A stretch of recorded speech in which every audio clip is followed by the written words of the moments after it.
Hey guys, welcome to Thoughts Universe, where we teach the truth and show the guiding principles of the universe. I am Promise, and today we'll be talking about karma. Karma is one of the most misunderstood spiritual concepts ever. In fact, I'm convinced that most people have an overblown notion of what they think and expect karma to be or what it should look like. They believe if you are a good person, even if performative, and someone does something bad to you, probably buildings should fall on the person's head, truckloads on the person's head, or something harmful to whoever does bad to them. Or they believe if you do something bad, you should also receive it in the same way. But that isn't karma, and that isn't what karma is all about. So, what is karma? The word karma originated in ancient India language, Sanskrit, about 1,500 years before Christ's era, and literally means deed or action.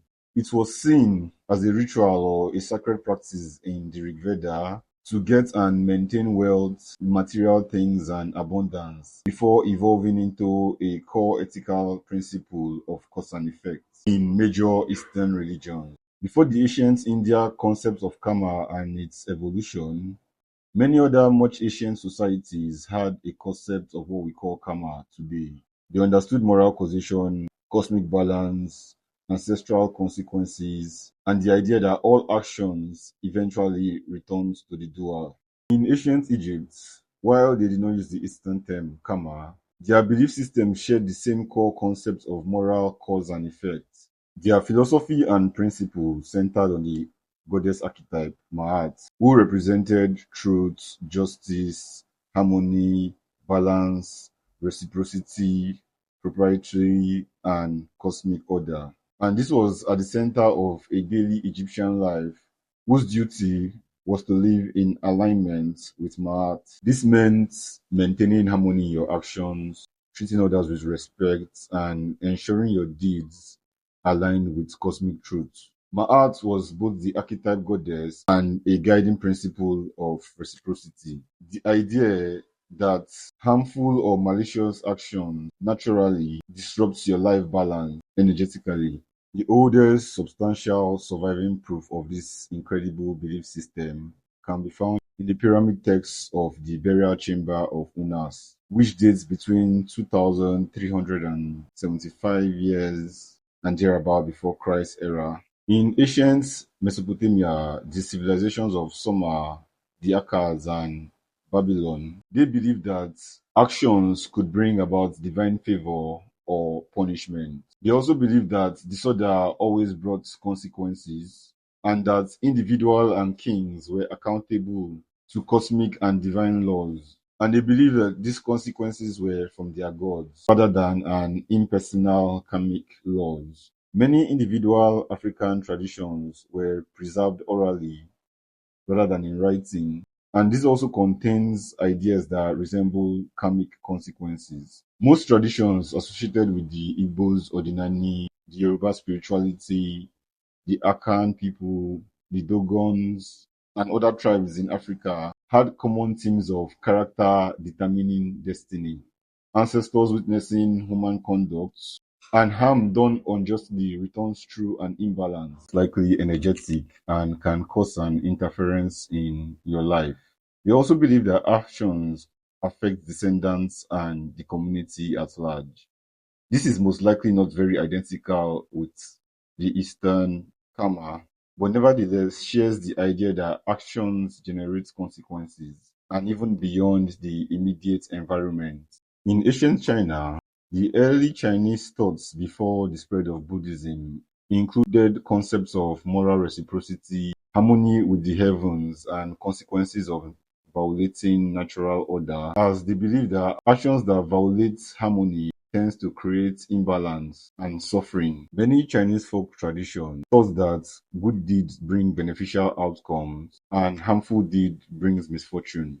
Again, this is not exactly karma like in the Eastern sense, but shares the same idea of the concept of karma, of actions and consequences. Ancient Greek had various concepts that resemble aspects of karma, and one of them with Nemesis. Nemesis embodied the principle that excessive pride or wrongdoing eventually brings about correction. Nemesis represented the balance of excess, arrogance, and injustice. They also developed ideas around fate, moral order, justice, retribution, and hubris. This is similar to the idea of karmic causation, although it was usually explained through fate and mostly portrayed in Greek theaters drama, where individuals are caught in a chain of consequences resulting from choices made by them or their ancestors. Ancient Persia, in the teachings of Zoroastrianism,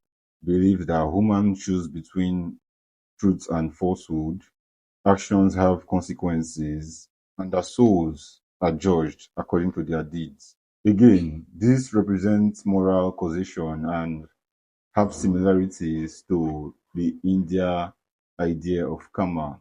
In Native America, various tribes thought about actions that affect harmony by either restoring or disturbing it, humans being accountable to nature and spirit, and consequences of actions affecting even future generations. Some of these tribes actually express this through the ideas of actions having consequences that affect even up to the seventh generation. Many Aboriginal Australian tradition teaches that actions affect one's relationship with the land, with the ancestors, and dreaming. That disharmony produces consequences, and that the spiritual law governs life. This idea focused on maintaining sacred balance through reincarnational karma. Now we can see that among indigenous tribal people, cultures, and tradition worldwide, they all held similar beliefs of cause and effect. And this is karma. Now, be it a moral causation karma or karmic balance, a sacred, spiritual, and cosmic karma or karmic balancing, or a reincarnational or ancestral karma. Majority of ancient spiritualities, cultures, and tradition agree on the concepts of fafoing, effing out and finding out, that is, cause and effect, actions having consequences, and even laying down on the bed you laid. This resonates and can be similarly equated to the physics general principle of causation, whose groundwork was laid by one of the earliest thinker and philosopher, Aristotle. This was about 384 years thereabouts before Christ's era. This also shows itself in Isaac Newton's third law of motion, which was published in mid-1660s and was further propounded on by Simon Pear and eventually Albert Einstein in modern science. Most notable to mention is also David Hume and Immanuel Kant, who happen to be two of the most influential philosophers in the 18th centuries, respectively of Scottish and German origin, whose debate fundamentally changed and shaped modern philosophy, epistemology, and its likes. Now, all of this karmic balancing, and that is the moral causation karma, the spiritual and cosmic sacred karma,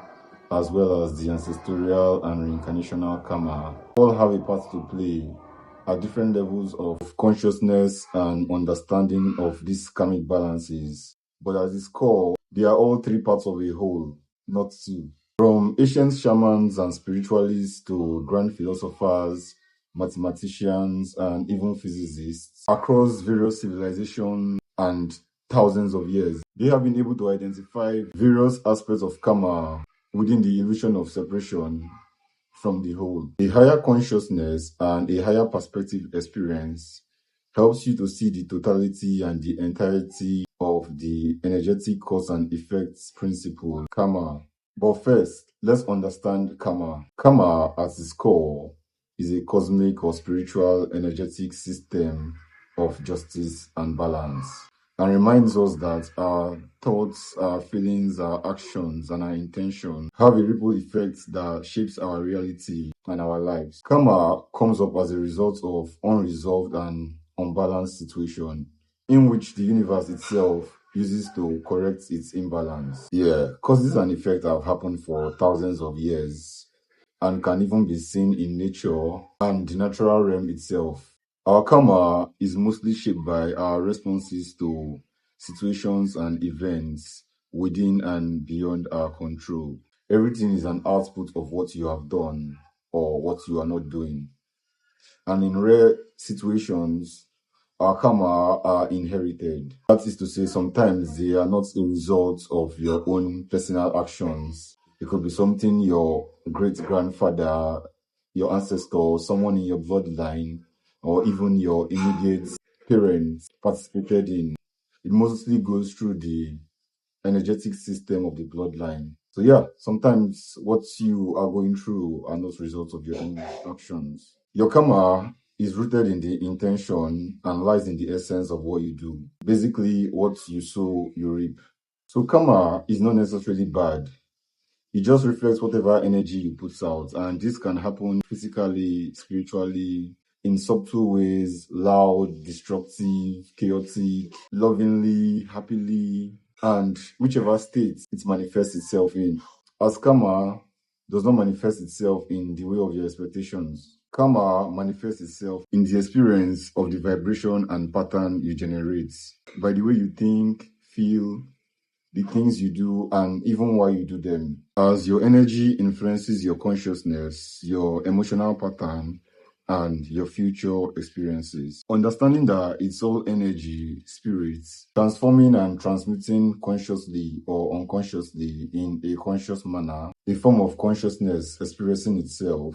We understand that consciousness continually encounters the consequences of its own patterns until it becomes aware of them and transforms them. As a soul, spirit, and energy, experiencing this realm from a higher dimension and understanding things from a higher consciousness, wholeness, and the interconnectedness of all things. We can attribute things of the lower dimension, the 3D, the illusion of separation, and the material to lower consciousness also experiencing itself. This is not to segregate, divide, or used as a form of superiority, but it is what it is, the truth, as our reality is based on how aware and how conscious we are.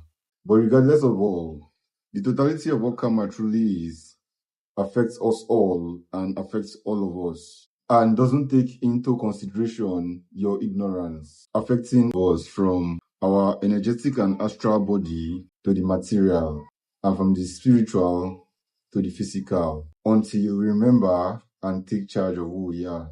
Your remembrance makes you realize the fact that you are a highly conscious being having a human experience. Don't forget higher consciousness, lower consciousness.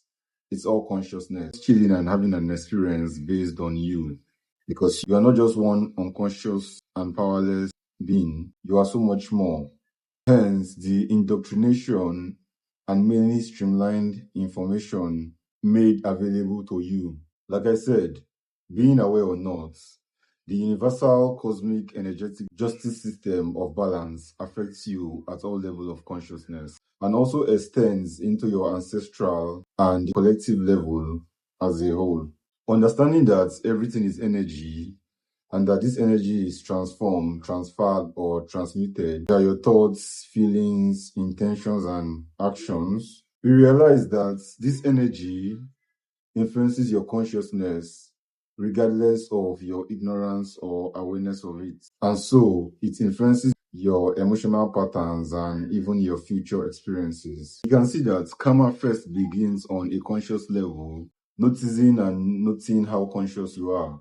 And when we talk about how conscious you are, we are talking about the collective unconscious level psychologically, which can be accessed and harnessed on a higher consciousness level. On the high level of consciousness, we can call this the universal cosmic spiritual karmic balance, of which every other offshoot of karmic balancing stems from. Let's not forget, everything begins in the spiritual before the physical manifestation. For physical creation to take place, your thoughts, emotions, intentions, and actions must align, and this also creates your karma. So whatever you put out there energetically, you get it back when due and in the exact way you should. Most times, your karma manifests itself in the conscious space most likely your subconscious, but due to your inability to tune in, you might not see or understand whatever is going on until it manifests itself physically. So let's talk about karma and how it balances and how it affects you. And for that, we begin with the moral causation karmic balance. Now, morals are personal and subjective, and our actions and choices guided by personal conscience, your belief system, literally whatever you think is good or bad based on you. Now, if we understand morals as personal, then we can as well understand agency. What affects you and what doesn't affect you, what is yours and what is within your agency. And then we can understand that your karma stems from your moral agency. Whatever you believe is good or bad is based on your beliefs and moral, but you must as well understand agency and know that accountability must be taken. For example, you can decide to cut off a finger and I try to dissuade you maybe once or twice. And if I like you a bit much more, I can try to dissuade you a bit more. But at the end of the day, you are your own sovereign person, your own human, and hold your own parameters and agency. And of course, you will face the consequences of such actions. So don't expect me to go out of my way to do anything that you could have done by yourself when and if you had your complete fingers, hands, or whatever, or you decide to slap someone and go physical with me, and unlike those who have given their power away or who decide to turn the other cheek, I would not be doing that. I am first your karma before anything. Karma varies according to agency.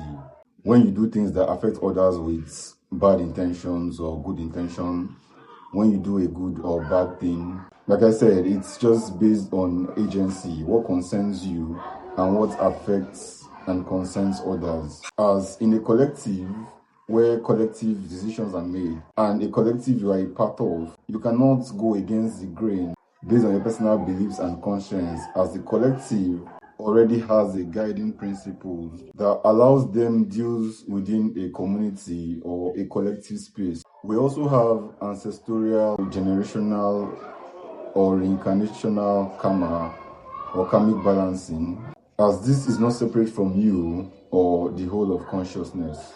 In fact, it is a major determinant of your whole karmic balance, as already you are energetically tethered to your ancestors, your ancestry, and your bloodline from birth, and their actions, emotions, intentions, and thoughts from a previous lifetime or cycle affects the generation as a generational and ancestral karma, which in turn affects a person's life. Because of course you are your ancestors and from the same bloodline. Even the greatest story, that is the Bible, talks about children being punished for the sins of their parents, and also talks about the sins of the fathers being visited on the children and even onto their generation. Another place in the Bible talks about the kids to the third and fourth generation paying for choices they did not personally make due to their ancestors' bloodline choices. Reincarnational karma stems from the whole and the totality of karma across the selves on the lower and higher consciousness. This is mostly realized when you can see beyond the veil and the illusion of separation. Collective karmic balance refers to the karmic system of cosmic energetic justice of a people, a collective and a group, and their karma is based on their actions and choices, emotions and their thoughts, as well as that of their ancestors and generations as a collective. So a people, a tribe, a group karma is based on them and their consciousness as well. I believe our karma as humans and as a collective seems to be us forgetting who we are and having this experience within the veil and the illusion of separation until we remember who we truly are, and collectively as well. As in the earlier times, we remembered collectively and acted as one until we got corrupted and fell from grace and power and into this dense realm. Understanding karma now from a higher and a wholesome perspective, you get to understand that before any physical manifestation of karma, there has already been the universal, cosmic, or spiritual manifestation. And because this is spiritual, psychological, and beyond the physical, most people tend to dismiss it, do not see it as karma or something worth looking at. Yet, this plays a vital role and majorly shape your life experiences from the personal, the ancestral, and the collective, and manifest itself physically. And sometimes it could manifest itself as trauma, illness, anxiety, lack of peace, and unregulated nervous system, prickly conscience, and so on. But these are most times dismissed on a lower consciousness, most notably numbed down, set aside, and pushed to the back. After all, they are just feelings. Feelings that shape your inner world and your outer world. So yes, karma happens in the subtle, the energetical, the unseen, the spiritual, and metamorphose into the physical. Let me use this as an example. You could do something to someone that hurts them, which is not physical, and go about your life and day as usual, expecting some performative karma. But when the karma comes, it can be that the hurt the person feels, you feel double, triple, and are in a much worse situation than when your actions caused the other person so much hurt and pain. The universe, spiritual or cosmic justice is karma. And this could also happen in a performative way. Could be a negative or positive change in fortune, individually or collectively, a family good and successful time, a stranger repaying a favor you did for someone else, trailers or trucks falling down on the head of people that wrong you, things going bad for them, they losing something they like, the 10th plague on the oppressors, and so much more. Karma is also a teacher and teaches us agency and accountability. That is cause and effect. The effect is as a result of accountability taken. The thing is, most of you are not accountable to yourself. So how then do you hold others accountable? How then do you rightfully demand justice, be it individually, in a group, or at a collective level? Because when you do, karma is paid back in its full effect. I am in a country where we forgive terrorists, or rather, the system forgive terrorists. That's most likely an offshoot of an average individual Nigerian who would rather pray and pass justice to God for something the perpetrator should be made to pay for. How about you turn the other cheek when you get slapped? Well, I do not do that because I will slap you. Your ears would so resound and you probably go deaf. So yes, karma is a teacher because the cause of something, a situation, or a relationship leads to an effect.